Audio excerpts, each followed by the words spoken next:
자, 고린도 교회는 은사가 풍성한 교회였다라고 기록해 놓고 있습니다. 우리가 묵상했던 1장 7절 말씀을 보면 너희가 모든 은사에 부족함이 없이 우리 주 예수 그리스도의 나타나심을 기다림이라. 너희가 모든 은사에 부족함이 없다. 그렇게 이야기합니다. 사실 문제는 은사가 없었던 게 아니라 은사가 너무 많았던 게 문제였죠. 은사가 많아질수록 더 성숙해지기보다는 오히려 더 혼란스러워졌다라는 게 문제였습니다. 방언의 은사도 있었고 예언의 은사도 있었고 가르치는 은사도 있었고 지식의 은사 뭐 능력도 있었고 이렇습니다. 그런데 그러면은 다 좋아져야 될 것 같은데 더 혼란스러워졌다라는 것이 상황의 지금 문제였습니다. 자, 문제가 명확하지요. 그렇다면 사도 바울은 바로 이 은사에 대해서 이야기해야 할 텐데 은사에 대한 설명을 하지 않습니다. 물론 나중에 하지만 그것부터 하지 않습니다. 방언에 대해서 평가하는 것부터 시작하지 않습니다. 가장 먼저 예수 그리스도에 대해서 이야기를 합니다. 여기에 핵심 키가 있는 것입니다.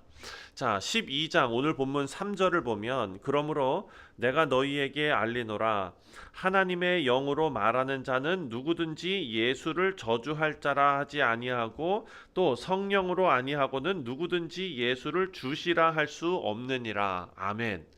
사랑하는 성도님들, 영적인 사람, 다시 말해서 거룩한 사람은요 특징이 있습니다. 어떤 특징이냐면 성령의 사람은 예수 그리스도를 주님으로 고백하는 사람이다라는 것입니다. 다른 거 다 어찌 보면은 부수적인 거예요. 네, 똑똑한 사람들, 능력 있다고 말하는 사람들, 방언을 한다거나 예언을 한다거나 뭐 성경에 나오는 모든 은사가 있는 사람들, 사랑하는 성도님들, 그것에 현혹될 것이 아니라 저분이 진짜 성령의 사람인가를 알 수 있는 것은 그가 예수 그리스도를 주님으로 고백하고 있는가. 사랑하는 성도님들, 오늘 이 아침에 묵상하시는 우리 모두가 하나님 한 분으로 충분한 그런 사람들, 그리고 우리 주 예수 그리스도를 주님으로 고백하는 그런 귀하고 복된 성도님들 다 되시기를 주님의 이름으로 축원드립니다. 자, 3절 말씀을 다시 한번 보면 성령으로 아니하면은 누구든지 예수를 주시라 할 수 없다라고 말합니다. 그러니까 고린도 성도들은 영적인 어떤 체험 자체에 상당히 빠져 있었다는 것을 우리가 알 수 있습니다. 그래서 바울이 지금 이 원리를 제시하는 것입니다. 성령의 역사는 어떤 초자연적인 현상으로 판단할 수 없다라는 것이죠.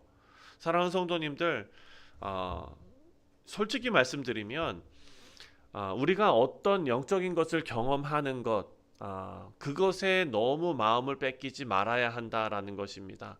진정 놀라운 것은 근데 그런 것이 놀랍지 않습니까? 놀랍잖아요. 그렇죠? 네. 내가 막 어떤 것을 보고 꿈을 꿨는데 그게 막 되고 또 뭐 누구를 뭐 어떻게 했는데 기도를 했는데 병이 낫고 막 이런 것들. 상황 성도님들 그런 거 보면은 너무 야, 진짜 뭔가 되는 것 같고 그렇죠? 예. 아니 목사한테 기도받았는데 그 다음날 괜찮다 그러면은 얼마나 기분이 좋겠습니까? 예. 그런데 정말 중요한 것은 뭐냐? 정말 기적은 뭐냐? 죄밖에 없는 영혼이, 죄밖에 없는 인생이, 죄밖에 없는 목사가 사랑하는 성도님들, 우리 주 예수 그리스도를 주님이라고 고백할 수 있는 사람이 되었다라는 게 진정한 기적이라는 것이죠. 자, 2절 말씀을 보면 2절에 너희도 알거니와 너희가 이방인으로 있을 때에 말 못하는 우상에게로 끄는 그대로 끌려갔느니라.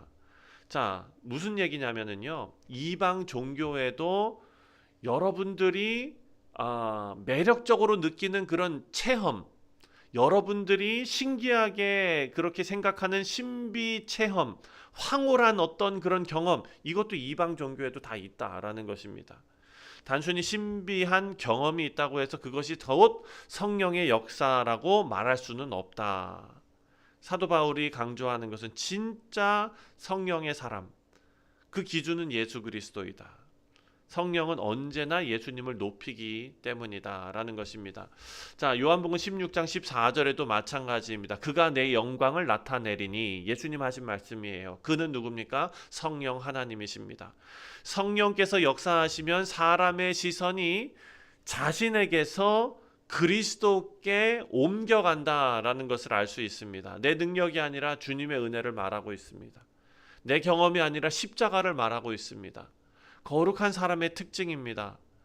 은사가 얼마나 큰가, 은사가 얼마나 뛰어난가에 관심 갖는 것이 아니라 성경은 우리에게 뭘 물어보느냐? 그 사람이 예수님을 사랑하고 있는가? 그 사람의 삶이 예수님을 높이고 있는가입니다. 특별한 체험이 아니라 예수님을 주님으로 섬기는 삶. 이거 하나 기억하면 될 것입니다. 자, 두 번째로 4절부터 6절까지 보면은요. 은사는 여러 가지나 성령은 같고, 직분은 여러 가지나 주는 같으며, 또 사역은 여러 가지나 모든 것을 모든 사람 가운데서 이루시는 하나님은 같으니. 아멘.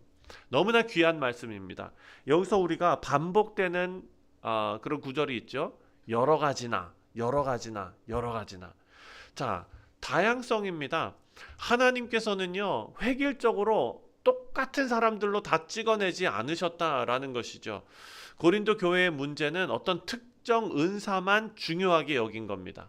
특히나 방언을 중요하게 여겼습니다. 방언하는 사람이 영적인 사람이라고 생각했습니다. 못하는 사람은 무시하던 그런 풍토가 있었던 것이죠. 방언하는 사람들 더 영적인 사람이라고 생각합니다. 그런데 오늘 본문 말씀을 보면 여러 가지나 여러 가지나 여러 가지나 이렇게 이야기하고, 또 반복되는 것이 있습니다. 같다라는 게 반복되고 있습니다. 자, 이루시는 하나님은 같다. 사랑하는 성도님들, 그리고 또 재밌는 것은 4절, 5절, 6절에 4절을 보면 성령, 5절을 보면 예수 그리스도, 6절을 보면 하나님 아버지, 성부, 성자, 성령 하나님께서 각자 다른 모습으로 다른 방식으로 일을 하십니다. 그런데 성부, 성자, 성령 하나님은 한 분이십니다. 같으십니다. 삼위 하나님께서 만드신 질서입니다. 우리 사랑하는 성도님들, 우리 교회도 마찬가지고 우리 가정도 마찬가지입니다. 그런데 우리가 실수하는 부분들이 있습니다. 가정에서도 마찬가지고, 특히나 어머니들께서 많이 실수하시는 부분이죠. 예. 가정에서 어머니가 생각하는 그런 기준으로 모든 가정이 쫙 다 돼야 되는. 네. 그런데 가정 구성원들이 다 다르거든요. 예. 근데 그 다름 가운데에서도 하나의 목표를 이루어 나가는 그런 아름다움이 생길 수 있는데, 우리는 좀 북한같이 되는 아주 통일감이 있고, 그 중국집을 가서도 메뉴를 통일해야 되는 어떤 그런 거 있잖아요. 예. 자, 사랑하는 성도님들, 교회도 마찬가지고 가정도 마찬가지고, 오늘 본문 말씀은 무엇을 가르치느냐? 교회나 가정이나 모두가 같은 사람이 되는 것이 아니라, 어떤 사람은 가르치고, 어떤 사람은 섬기고, 어떤 사람은 기도하고, 어떤 사람은 위로하고, 어떤 사람은 묵묵히 헌신하고, 다른 사람의 은사를 부러워할 것이 아니라 하나님께서는 비교하는 것을 원하지 않으신다라는 것이죠. 중요한 것은 다른 사람 은사 생각하고 부러워하고 나는 왜 저런 게 없나, 이게 아니라 하나님께서 나에게 맡기신 그런 은사와 은혜를 충성되게 사용하는 것, 그것이 아름다운 모습이다라는 것을 알 수 있습니다. 마지막으로 7절 말씀을 보면은요, 각 사람에게 성령을 나타내심은 유익하게 하려 하심이라. 자, 성령께서 은사를 주시는 목적이 개인의 만족이다라는 의미가 아니죠. 유익하게 하는 것은 누구를 유익하게 하는 것입니까? 공동체를 유익하게 하는 것입니다. 교회를 유익하게 하는 것입니다. 각 사람에게 성령을 나타내심은 개인이 영광스럽게 됨이라 라는 것이 아닙니다. 교회의 유익이고 공동체를 세우기 위함입니다. 나에게 하나님께서 이 가정에 어떤 역할을 맡겨주셨다면 그것은 가정을 더욱더 하나님께서 원하시는 방향으로 세워나가는 그 가정의 유익이 되어야 합니다. 그런데 나에게 주신 그 분별, 나에게 주신 그런 어떤 하나님께서 주신 그런 지혜와 능력과 이 모든 것이 가정을 힘들게 하는 방향으로 계속 쓰여진다면 그것은 고린도 교회에 나타난 그런 모습과 비슷하게 지금 가는 것이죠. 우리가 기억해야 할 것은 유익입니다. 공동체를 세우는 것입니다. 고린도 성도들은 은사를 개인의 영적 수준을 나타내는 자랑하는 표시로 그렇게 사용했는데 그것이 잘못된 것이기에 사도 바울이 정반대로 지금 지적을 하고 있습니다. 자, 은사는 자랑하기 위한 것이 아니라 섬기기 위해 하나님께서 주신 것이다. 은사는 내가 개발한 것이 아니라 하나님께서 주신 것이다. 은사를 그렇기 때문에 나를 드러내기 위한 것이 아니라 다른 사람을 세우기 위한 것이다 라는 것입니다.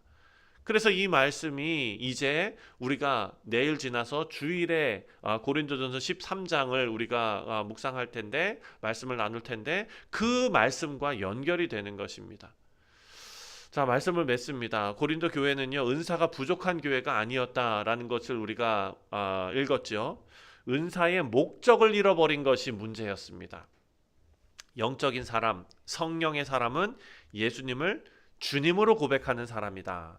두 번째로 영적인 사람, 이 성령의 사람은 하나님께서 주신 그 다양한 모습들을 기뻐하는 사람이다. 그리고 함께 협력하여 일할 수 있는 사람이다. 그리고 마지막으로 성령의 사람, 영적인 사람은 자신에게 주신 그 은사로 공동체를 세우는 사람이다라는 것입니다. 자, 11절 말씀, 마지막 말씀이죠. 11절 말씀에 모든 일은 같은 한 성령이 행하사 그의 뜻대로 각 사람에게 나누어 주시는 것이니라. 아멘. 그러니까 은사가 내 겁니까, 사랑하는 성도님들? 오늘 이 11절 말씀에 의하면 은사는 내 것이 아니다. 성령께서 맡기신 것이다. 그러므로 자랑할 이유도 없고 비교할 이유도 없습니다. 하나님께서 맡기신 그 자리에서 충성하면 된다라는 말씀이죠. 오늘도 성령 하나님께서 우리 삶 가운데 역사하셔서 예수님을 높이게 하시고 다시 말해서 예수님을 주인으로 고백하게 하시고 맡기신 은혜를 충성되게 사용하게 하시고 또 그리스도의 몸된 교회를 아름답게 세워나가게 하시는 그런 하나님의 역사가 우리 가운데 나타나시기를 주님의 이름으로 축원드립니다. 기도하겠습니다. 하나님 아버지 감사합니다. 하나님께서는 은혜의 하나님이십니다. 성령 하나님을 보내시고 각 사람에게 우리에게 우리 모든 믿음의 권속들에게 꼭 필요한 은혜를 하나님께서 나누어 주심에 감사를 드립니다. 아버지 하나님, 우리에게 주신 그 은사보다 우리 주 예수 그리스도를 더 사랑하는 우리 모두가 되게 하여 주옵소서. 어떤 신비한 체험을 쫓는 것이 아니라 예수님이 내 삶의 중심이 되어서 예수님을 바라보고 살아가는 우리 모두 되게 하여 주시고 하나님께서 맡겨주신 그 자리에서 우리가 충성하게 하여 주옵소서. 사랑으로 덕을 세우는, 사랑으로 섬기는 그런 우리 모두 되게 하여 주옵소서. 감사드리오며 예수님의 이름으로 기도하옵나이다. 아멘. 하늘에 계신 우리 아버지여,